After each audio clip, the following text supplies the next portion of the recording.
Randy. All right, with that, I'll open it up on Florida. Got a lot of respect for their team. I think Dan does a great job, number one, developing quarterbacks, but he's done a really good job this year with the kid Kyle that came in as the backup, and they've become really explosive. They've got as deep a group of wide receivers as I've probably seen anywhere from top to bottom. I mean, they got 6 to 7 to 8 guys playing at wide receiver that are really good players. An elite tight end, it's probably one of the best in the country. And their defense with Todd's really aggressive, seen through all the pressure and sacks they've got. Really good corners out there on the island. They're playing at a high level, and they play special teams as good as anybody we've played. You can tell the commitment's there. They've got starters scattered all across their special teams. So across the board, it'll be a great challenge. It always is when you play these guys, and played Dan's teams for a long time. They're well coached, and they're always physical. So we're looking forward to the challenge, and we started getting ready last week for them, hoping to get some guys back from injuries today. Some recovered over the weekend. Some were able to go Friday, or I should say Thursday, before we broke, and hoping to continue to get some guys back healthy.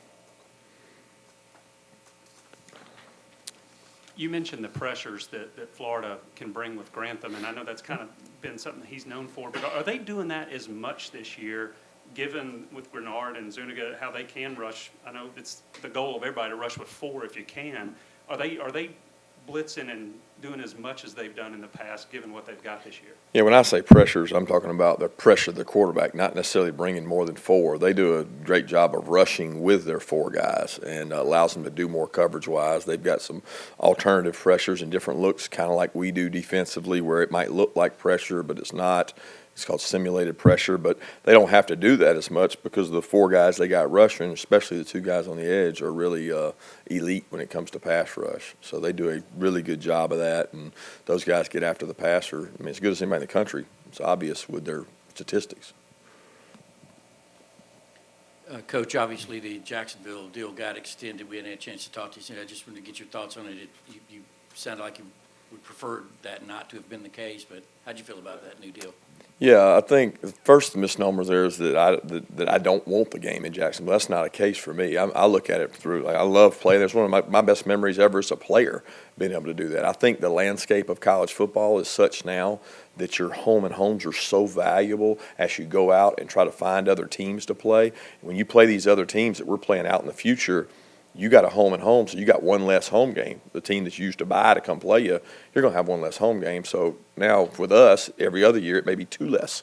So it makes it tougher in that perspective. But I also think the financial significance of this game and also the historical significance of this game weighed in the factors, and the administration felt like that was the best thing to do, and I'm 100% on board with it. I'm a team player, and I always said once the decision was made. It's made. It's a 2-year commitment. We'll continue to see where it's going in college football. So I think as you look across the board, you see more and more kids committing on these official visit weekends where they go to a home game, and they're really important weekends. You know, we just have one less shot at those. That's the toughest thing. You mentioned your history of going up against Dan Mullen. What's the chess match like, the dynamics of that through the years? Any common denominators there?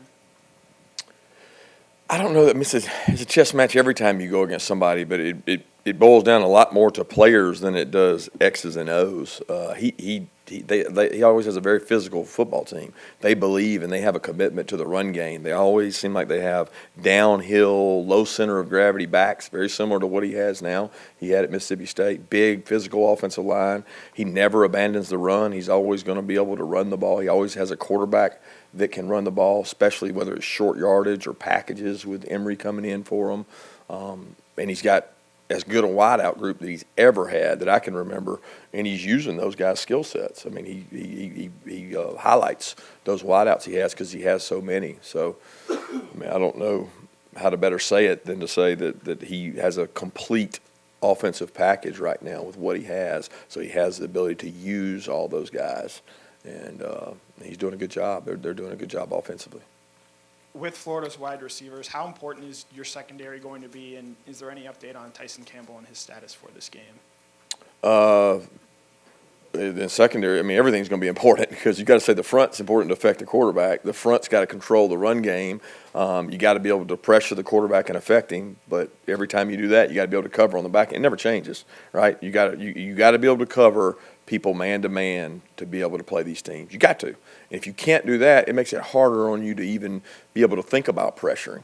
So they do a good job of that. As far as Tyson, he practiced last week.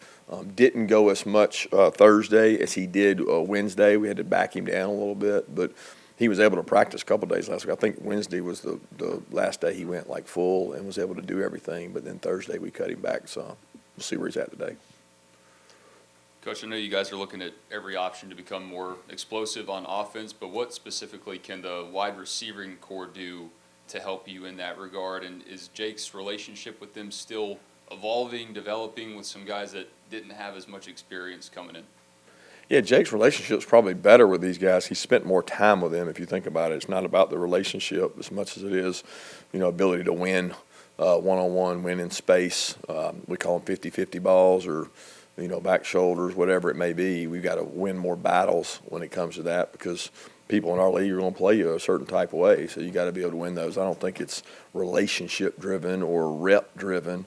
I would say continuity of the same guys in the game has kind of been all over the place because every receiver has missed some game in some way, shape, or form. But we continue to work on those. We're going to keep working on them today.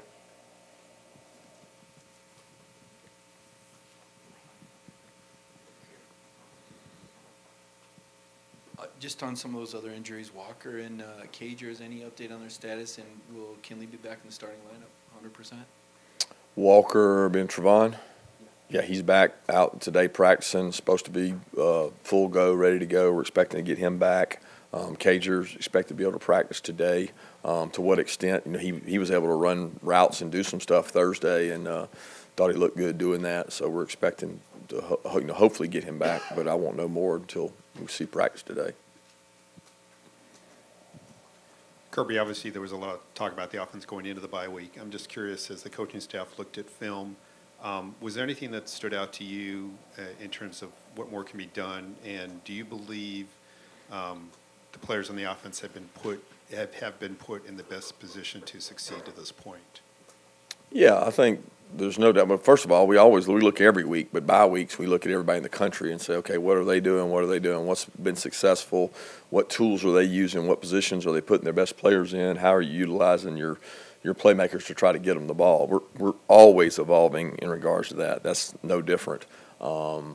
As far as what our guys are doing and being able to put them in a good situation, yeah, I think we've been able to put a lot of our backs in good situations to be able to win, do things. I think, again, at wideout, it's tough because at wideout we haven't had there's not been a core group that's just been there every game and been able to do it. Cager's the one guy you can make a case has made some plays when he's been available and made some plays on 50-50 balls. We've got to be able to do that because of the way people play us. We're going to have to continue to do that. Coach, going back to the Jacksonville agreement, I think Greg McGarity said that he'll ask for the home team to maybe have a recruiting. Would that alleviate some concern with that whole thing? What do you think those other teams are going to do with that? I don't know. I'm petitioning right now. If you're Alabama and you're Tennessee and you're going to help Florida and Georgia out, I don't think they're going to go for that. But we'll see how it goes. I mean, I'm all for it. You know what I mean? If it can help us, but I just don't know how realistic that is.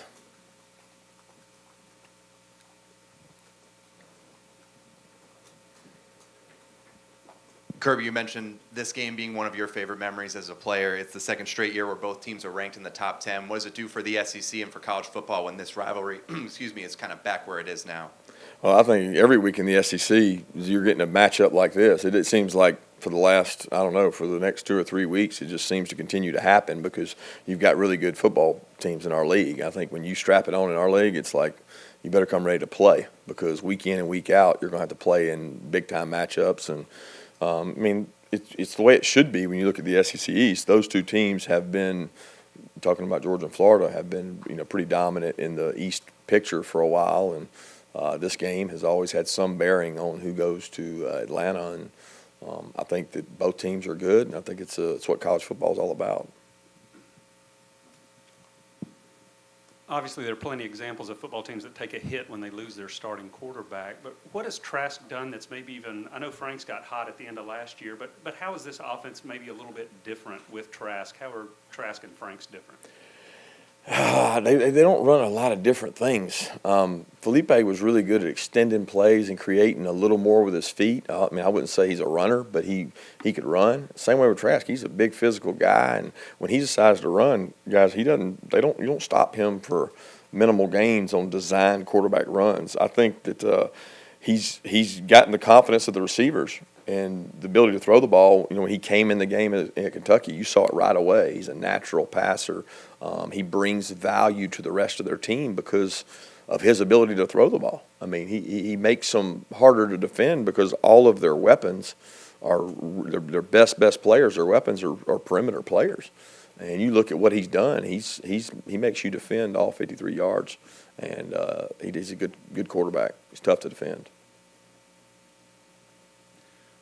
Going back to the question about Florida's pressure, can you talk about your comfort level having a guy like Fromm and his experience and his ability to make decisions in those kind of situations? Yeah, you know, Jake's played well in those kind of situations when you're talking about having a team with really good rushers, but a lot of that is contingent on those two tackles blocking those two guys and their ability to, you know, they don't just rush those two guys on the edge. They do games. I mean, Todd does a good job mixing things up, keeps you balanced. He plays different coverages when he plays a quarterback that's not a scrambler or a runner per se. It allows you defensively to play certain guys a certain way. You know, people play Jake different than they play a guy that takes off running with the ball. So it makes it a little different. But Jake does a good job handling that. I think that'll be one of the key matchups in the game is, you know, how does their pass rush affect our offensive line, especially in passing situations. You know, winning the turnover margin is always pretty important, but, you know, last year it played a big role, and you always winning every quarter. What about this year? Is it, like, even more important to win the turnover margin in a game like this? Yeah, I mean, every game it's important, but you could argue the closer the games are from a standpoint of the teams matched, the turnover even plays a bigger factor because it's harder to overcome a +1 or -1 or -2 turnover margin if the game's more evenly matched across the board. And I really think special teams will be the same way. And we've got to play a more complete game on special teams this game. And it's very important because you can tell they put as much emphasis on this as we do when you look across the board at who's playing on it. Coach, Gainesville, Florida is 70 miles closer to Bainbridge than Athens is. So confession time. Were you ever a Gator fan growing up, or did you ever pull for the Gators when you were a kid? No. I did go on an official visit there, and they recruited me out of high school, and I had a good visit there, but wasn't a Gator fan. What is it about Andrew Thomas that makes him special? I would say the number one thing is his intelligence. I mean, he's athletically as good as anybody you'll see, but he's very sharp. He's very detailed.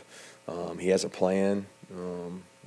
You know, yeah, you don't find guys that are his size and speed and athleticism walking the streets, but you also don't find that combination of intelligence to know what's going to happen before it happens.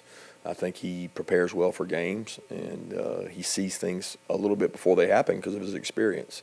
He was well coached in high school, and he's nothing but a stellar example of what a University of Georgia student athlete should be. You mentioned the complete package that Florida has on offense. Are they the most well-rounded offensive team you guys have faced this year? And, you know, are these the games you find out how good your defense is when they're facing a huge challenge on every level? Sure. I mean, they're talented when they look at, you know, throwing the ball, physicality, ability to run the ball with the quarterback. I mean, there's not like there's an area that they're missing. You would say the offensive line is probably younger than it was last year, having the draft pick, you know, the guys they had. But those guys aren't rookies anymore. I look at it and say those guys have played almost a complete season now, and they're playing at a high level because their quarterback's been able to protect him and throw the ball at a. I mean, when you got the wideouts they got out there, sometimes it doesn't matter how long you protect because they get open pretty quick, and they beat some man-to-man situations against good teams. With the injuries that quarterbacks have had in the SEC this year, I'm curious about with you guys with Stetson Bennett, how much reps do you get him in practice, you know, or typically your backup quarterback to prepare for that kind of thing? Yeah, if you say that the Jake gets 100% of the reps with the ones, the number of reps the R2s gets is somewhere around 60 or 70% of the same number that the ones get. And during off weeks, we try to get Stetson some with the ones as well, and a situation where he could go in there and play and get some reps and get some help. I think with what's going on in college football, it's just all over the place where people are playing with backups. It can happen. You got to be prepared for it. It's something we talk about each week. What would we do differently? What does he do? What is he comfortable with in the game plan? And those are mapped out by the offensive staff to say these are feature things that we would do with this guy, because you never know when you're going to be in that situation. Kirby, you've mentioned a couple times how teams are defending you based on your game plan. Are you seeing the same thing week to week, or are the defenses schemes wildly varied? For somebody who doesn't understand, can you kind of explain what the common themes are? Yeah, I wouldn't say wildly varied, but they're definitely not the same. I mean, I think when you look across the board, every team that has played us has done what they've done going into the game. It's not like they changed what they did going into the game. If it was Kentucky, they played their 3-4 front, very similar to our defense. They played a lot of the same things. They didn't do something exotic, or they didn't copy South Carolina.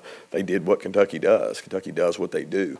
They did what they did the year before for a lot of extent of it. And then South Carolina played a lot more regular, meaning no extra DB in the game, against three receiver set versus us. So they played regular against where most people would play nickel in those situations, because they felt like their linebacker was stronger than their nickel was.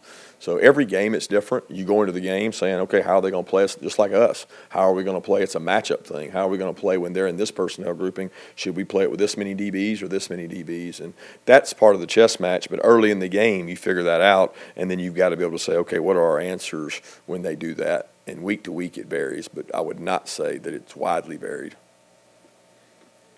Coach, wondering about, you were just talking about quarterbacks. There have been a lot of injuries in the league this year. Obviously, Jake has been able to stay in there and keep playing. How much is that a product of how you guys play the quarterback, maybe not exposing him to as much quarterback run, or do you wish Fromm was a little bit more elusive than he is, or is it the O-line? You know what I'm saying? I mean, you managed to get late in every year with this guy playing every game.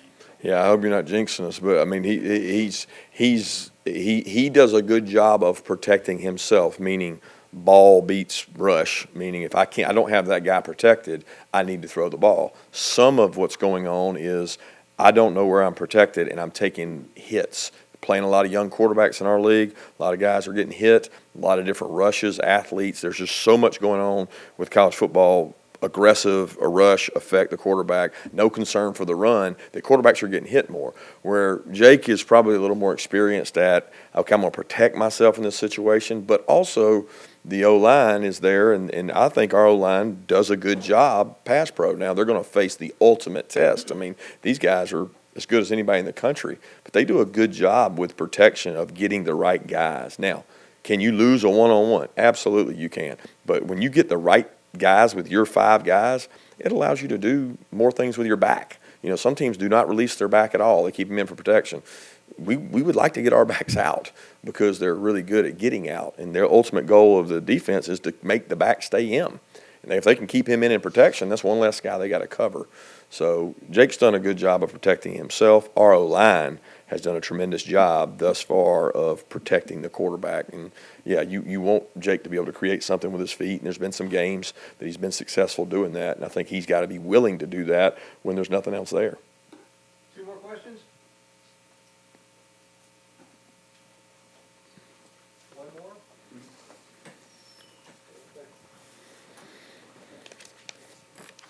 Being from South Georgia in that area of the state, what does this rivalry game mean to you? Well, I hate to say it, but there's all rivalry games. When you make one more important than the other, it devalues the others. I mean, this is a tremendous rivalry in all of college football. The fact it's in a neutral site, it's in Jacksonville, which is closer to South Georgia. It's important to all Georgia fans. It's important to all Florida fans. It's one of the biggest rivalries in college football. So for me, it's special because of where it's located, where the game's played, and usually what the outcome determines. Thanks.